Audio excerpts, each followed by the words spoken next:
ఇండియాలోనే #1 varicose veins hospital Avis vascular centre. నమస్తే రమగారు. నమస్తే జయ. రమగారు, మనము అనంత వ్రతం అని జరుపుకుంటాం ఈ నెలలోని. దీని యొక్క విశిష్టత ఏంటి? ఎవరు జరుపుకుంటారు? ప్రత్యేకమైన నియమాలు ఏమన్నా ఉన్నాయా? అనంత పద్మనాభ చతుర్దశి అంటారు. భాద్రపద శుద్ధ చతుర్దశిని అనంత చతుర్దశిగా చెప్తారు. అయితే ఈ రోజున మనం గణేష్ నిమజ్జనోత్సవం చేస్తాం. వినాయక చవితి చవితి నాడు మొదలైంది కదా.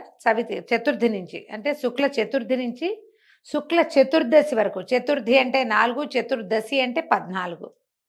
ఈ 9 రోజులు మనం గణపతి నవరాత్రులు జరుపుకుని చతుర్దశి నాడు గణపతిని మొత్తం అన్ని చోట్ల ఉన్న పెద్ద పెద్ద గణపతులందరినీ కూడా ఈ రోజున సాగనంపుతాం. 9 రాత్రులు కదా. అయితే ఈ రోజున ఈ అనంత వ్రతం చేసుకునే విధానం కూడా మనకి కనపడుతుంది. ఇదేంటంటే ఎవరి ఇళ్లలో ఈ ఆచారం ఉందో వాళ్లే చేసుకుంటారు. సాధారణంగా అందరూ చెయ్యరు. ఇది 14 సంవత్సరాల పాటు చేయవలసిన వ్రతంగా చెప్తారు. ఈ అనంత పద్మనాభుడు ఎవరు? త్రివేంద్రంలో ఉన్నటువంటి దైవం అనంత పద్మనాభుడు. మనకి ఆయన ఇట్లా పడుకుని శయనమూర్తిగా కనపడతాడు కదా. చివరి దాకా చూసి తీరాలి.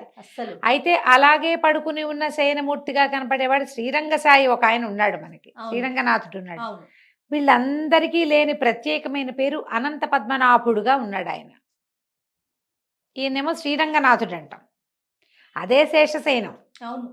అట్లాగే నాభికమలం పాదాల చెంత అమ్మవార్లు కూర్చుని ఉండటం అలాగే ఉన్న కొంత ప్రతిమా విశేషంలోనూ తేడా ఉంది, పూజా విధానంలోనూ తేడా ఉంది, ప్రాంతీయమైన ఆచారాల్లో కూడా తేడాలు ఉన్నాయి. అనంత పద్మనాభుడుగా చెప్పబడేవాడు అక్షరాల ఆయనే. త్రివేంద్రంలో ఉన్నవాడే. ఎంతో సంపదలు కలిగిన వాడుగా చెప్తారు. ఈ అనంతుడు ఎవరంటే ఆదిశేషుడిని అనంతుడు అంటారు. ఆయన తన 1000 పడగలతోటి భూభారాన్ని మోస్తాడు. ఆయన్ని కూడా విష్ణువంశ సంభూతుడుగానే చెప్తారు. ఈ అనంతుడి స్వరూపంలో ఇట్లా 1000 పడగలతోటి వ్యాధిశేషుగా భూభారాన్ని మోసేవాడే ఆయనే. విష్ణువుకి పానుపుగా ఉన్నాడు. ఆయనతో కలిసి ఆయన మానవావతారాలు ఎత్తినప్పుడు ఆయన తమ్ముడుగాను అన్నయ్యగాను అట్లా జన్మించాడు. రామావతారంలో రామానుజుడుగా ఉన్నాడు. రామానుజుడు లక్ష్మణ స్వామి. అక్కడి నుంచి కృష్ణావతారంలోకి వచ్చినప్పుడు ఓసారి తమ్ముడుగా సేవించి ఈసారి అన్నగా సేవలు అందుకున్నాడు. ఇక్కడ బలరాముడు అవతారంలో కనపడతాడు. ఆయనే కలియుగంలో ఆ అనంతుని యొక్క అంశావతారమే భగవద్ రామానుజులని కూడా చెప్పబడతారు. అయితే ఈ అనంత వ్రతాన్ని 14 ఏళ్ల పాటు ఆచరించాలి. ఈ 14 ఏళ్ళు ప్రతి సంవత్సరము ప్రత్యేకంగా తోర ఉంటుంది. స్త్రీలకు వేరు, పురుషులకు వేరు 2 రకాల తోరాలు దొరుకుతాయి. ఈ 14 సంవత్సరాల తోరాలు ఉంచుకుని 14 సంవత్సరాలు పూర్తయ్యాక అప్పుడు ఉద్వాసన చెప్పుకుంటారు. 14 ఏళ్ళు నియమం విశేషంగా ఉంటుంది కదా. అక్కడి నుంచి 14 జోళ్ల అప్పాలని వాయనం ఇవ్వాలి. ఈ అనంత వ్రతం చేసే విధానం కూడా బాగుంటుంది. అందరూ చేసుకుంటారా రమగారు? చేసుకోరమ్మా. ఎవరి ఇళ్లలో ఉందో జరుపుకునేదే. నువ్వు కావాలంటే మొదలు పెట్టుకోవచ్చు, చేసుకోవచ్చు. మనం కూడా మనకి ఆసక్తి ఉండి ఏదైనా అద్భుతమైన వ్రతం చేసుకోవాలని ఉంటే సత్యనారాయణ వ్రతం లాగానే లక్షణంగా అనంత వ్రతం చేసుకోవచ్చు. కానీ ఓసారి చేసి మానకూడదు. అది 14 సంవత్సరాలు చేయవలసిన నియమం. నియమాలు ఏంటి రమగారు? దీని వ్రత నియమం ఉంది. ఏటా చేయాలి 14 ఏళ్ళు. దీనికి కలశం పెట్టుకోవాలి. తర్వాత ఏమో అనంతుడి ప్రతిమ ఒకటి తయారు చేసుకోవాలి. పడగ చేస్తారు. శేషశయనం ఇట్లా చుట్టలు చుట్టుకుని పడగున్నట్టుగా చేస్తారు.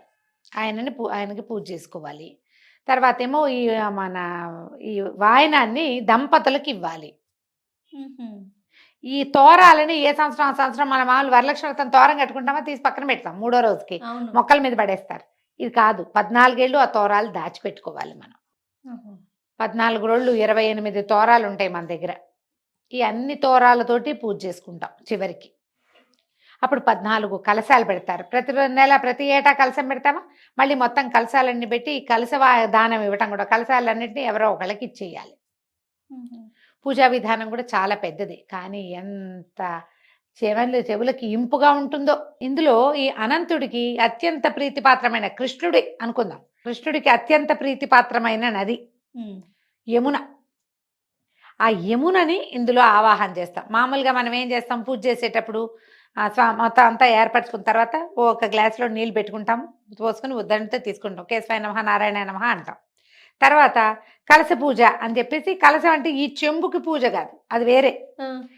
ఒక గ్లాసులో నీళ్లు పోసుకుని ఈ దీంట్లో గంగే చైమనే చైవ గోదావరి సరస్వతి నర్మదే సింధు కావేరి జలేస్మిన్ సన్నిధిం కురు అని ఆయాంతు ఈ ఏ గణపతి ఎవరు పూజ చేస్తామో వాళ్ళ పూజార్థం దురితక్షయకారకములైన జలాలుగా ఈ గ్లాసులో నీళ్లు మారాలని చెప్పుకుంటాం. ఇందులో ఈ చెంబులో ఈ గ్లాస్ ఏది పెట్టుకున్నామో అందులో కాసిన నక్షతలు, ఓ పువ్వు, ఓ తులసలమో, తమలపాకో, మామిడాకో వేసి పెట్టుకుంటామా, ఈ చెంబులో నీళ్ళే వాడాలి. మొదట మనం పుచ్చుకున్న నీళ్లు వాడం, ఆ నీళ్లు వేరు, ఈ నీళ్లు వేరు. ఈ కలశోదకానికి యమునా కలశం ఏర్పరుస్తారు. ఇందులో ఒక కలశ నిండా నీళ్లు పోసి యమునని ఆవాహన చేస్తారు, యమునకి పూజ చేస్తారు. అసలు ఆ యమునా పూజ ఎంత ఇష్టమో జయ నాకు. మంత్రాలు మహా బాగుంటాయి, ఎంత హృదయంగా ఉంటుందో. ఆ శ్లోకాలని అనంత చతుర్దశికి చెప్పే శ్లోకాలన్నీ బాగుంటాయి, అనంత పద్మనాభుడి మీద చెప్పే శ్లోకాలు మహా బాగుంటాయి. విని తీరాలి. మహారుచికరమైన ఏమంటారంటే విధానం అనమాట. ఆ శ్లోకాలు అంతా శ్రావ్యంగా ఉంటాయి. యమునకి పూజ చేసి యమునని కలశంలోకి ఆవాహన చేసి యమునా జలంతో స్వామివారిని అర్చన చేస్తాం. ఆయనకి అభిషేకం కూడా యమునా జలంతో. ఆయన మరి జననం అప్పుడు యమునా నదిని దాటి వెళ్ళాడు, ఆయనకి ఎంతో ప్రీతిపాత్రమైంది యమున. అందుకని యమునా పూజ ఒకటి చేస్తారు. ఈ యమునా పూజ అయిన తర్వాత మొత్తం పూజా విధానం అంతా చేసి 14 జోళ్ల అప్పాలని నివేదన చేసి, 14 జోళ్ళేమో వాయనానికి చేస్తారు. విడిగా కూడా మళ్ళీ అప్పాలు నివేదన చేసుకుంటాం, అవి ప్రసాదానికి అందరికీ పంచడానికి. ఈ 14 జోళ్ళు ఎవరికి ఇస్తామో అవి వాళ్ళకి ఎవరో ఒకళ్ళకి ఇచ్చుకోవాలన్నమాట. అట్లా విశేషంగా చెప్తారు. అక్కడి నుంచి ఏం చేస్తాము, ఈ పూజ అంతా అయిన తర్వాత అనంత చతుర్దశి వ్రతానికి ఒక కథ ఉంది, వ్రత కథ. ఆ కథ చెప్పుకుంటాం. చిన్న కథే, బ్రీఫ్గా చెప్పేస్తాం. కౌండిన్యుడు అనే బ్రాహ్మణుడు సుశీల అనే ఒక అమ్మాయిని వివాహం చేసుకున్నాడు. చాలా పేదవాళ్ళు, సుశీల వాళ్ళ పుట్టింట్లో బాగా ఇబ్బంది పడేది. ఈయన ఆధారణ వస్తూ వాళ్ళ ఇంట్లో భోజనాన్ని కాగి ఆ పిల్లని పెళ్లి చేసుకుంటానన్నాడు. ఆ కాలంలో అలా 40 ఏళ్ళ వాడైనా ఓ 8-10 ఏళ్ల పిల్లనిచ్చి పెళ్లి చేసేవాళ్ళు, లేదా 14-12 ఏళ్ల పిల్ల అయినా సరే. వీళ్ళ మధ్యలో వయసుల అంతరాలని పెద్దగా పట్టించుకునేవాళ్ళు కాదు, గోత్రాలు అవి కుదరాలు అంతే. అవివాహితులుగా ఉంటే మంచిది. అవివాహితుడు ఆయనకి ఇచ్చి పెళ్లి చేశారు. సుశీలను తన ఊరు తీసుకెళ్తుంటే మార్గమధ్యంలో ఒక నదీ తీరంలో ఎవరో వ్రతం చేసుకుంటూ కనపడ్డారు. కనపడితే వాళ్ళని అడిగింది. అదంతా ఇప్పుడు చెప్పాక శ్రావ్యంగా ఉంది. ఆ వ్రత కథ అంతా విన్నాక ఇదేమిటి, ఏం వ్రతం, ఎవరు, ఏమిటి అంటే సత్యనారాయణ వ్రత కథ లాగానే ఇది కూడా. ఇది అనంత వ్రతము, 14 సంవత్సరాలు నియమంగా చేయాలి. ఇదిగో ఈ తోరాలని వాళ్ళు ఏం చేశారు, ఒక తోరాన్ని ఈ అమ్మాయి చేతికి ఇచ్చారు. ఈవిడి తోరాన్ని తెచ్చుకొని ఇంటికి వచ్చాక వీళ్ళు ఒక చిన్న అమ్మాయి ఏం చేశారంటే తండ్రి వాళ్ళు సత్తుపిండి ఇచ్చారు. సత్తుపిండి ఇస్తే సత్తుపిండితోటి అప్పాలు చేసుకుంది వాళ్ళతో కలిసి. ఆయనకి స్వామివారికి నివేదన చేసి ఎవరికో వాయనం ఇచ్చింది. ఇంటికి వచ్చేసరికల్లా కౌండిన్యుడు పరమ పేదవాడు, కానీ వాళ్ళకి సంపద ఎక్కువచ్చింది. అనంతుడి కరుణ వల్ల వాళ్ళు చాలా పైకి వచ్చారు. కాలక్రమాన జరిగింది. అయితే ఏమైంది, ఈవిడ తోరం కట్టుకునేది, ఆయన కనపడకుండానే ఉండేది. ఒకనాడు ఆయన చేతికున్న తోరాన్ని చూసి ఇదేమిటి, ఇదేదో కట్టుకున్నావు, నా మీద ఏమైనా ఇది చేస్తున్నావా నువ్వు, ఇదేం తోరం, ఇవి ఎక్కడివి, ఇవి మనం ఇవన్నీ కట్టుకోకూడదు అన్నాడు. ఆవిడ లబలబలాడి కాదండి ఇది అనంత వ్రతపు తోరము, ఇది కట్టుకోవాలి అని ఇట్లా చెప్పేసరికి ఆయన కేకలేశాడు. అంటే అటువంటి కట్టుకుని నా మీద ఏదో మంత్రకట్టు వాడుతున్నావు నువ్వని ఆమె చేతుకున్న ఆ తోరాన్ని తెంచి నిప్పుల్లో పడేశాడు. ఆమె దుఃఖంతో పరిగెత్తుకుంటూ వెళ్ళి ఈ తోరాన్ని పాలతో తడిపి జాగ్రత్త పెట్టుకుంది. కానీ విచిత్రంగా ఆ మరుసటి రోజు నుంచే వాళ్ళ సంపద అంతా తగ్గిపోయింది. వాళ్ళకి ఎన్నో సమస్యలు వచ్చేసినాయి, మంటలు వచ్చి కాలిపోయేవన్నీ. అయితే ఈవిడ చెప్పింది, ఈ అనంతుడి తోరాన్ని నువ్వు నిప్పుల్లో వేయటం వల్లే ఇలా జరిగింది అని. ఈ అనంతుడెవడు, అతని పేరు నేను ఎప్పుడూ వినలేదన్నాడు. అంటే ఇట్లా ఒక విశేషమైన వ్రతము, కథ చాలా అద్భుతమైన కథ చెప్పారు దానికి. ఆ వ్రతమే చాలా బాగుంది. ఆ తర్వాత నీకు ఎక్కి వచ్చిందని భార్య ఆయనకి నచ్చజెప్పింది. అయితే ఈ అనంతుడెవడో తెలుసుకోవాలని ఆయన కొంత ప్రయాణం చేశాడు. ఎన్నో రకాల పరిస్థితులను చూసి చివరికి ఆయన ఒక గుహలోకి చేరాడు. ఒక అడవిలో చేరితే ఒక బ్రాహ్మణుడు కనపడి ఆయన ఒక గుహలోకి తీసుకెళ్ళాడు. అప్పుడు అతనికి ప్రపంచాన్ని పరిచయం చేశాడు. అనంతుడు అనేవాడు కాలస్వరూపుడు, భగవంతుడు, కర్త కర్మ క్రియ ఆయనే. తర్వాత మన భూత భవిష్యత్ వర్తమానాలు కూడా అతడే. కాలం భూత భవిష్యత్తు వర్తమానాల్లోనే ఉంటుంది. అంతేగా. భగవంతుడు కాలస్వరూపుడు. ఇతని వల్లే ఈ ప్రపంచమంతా నడుస్తూ ఉంటుంది.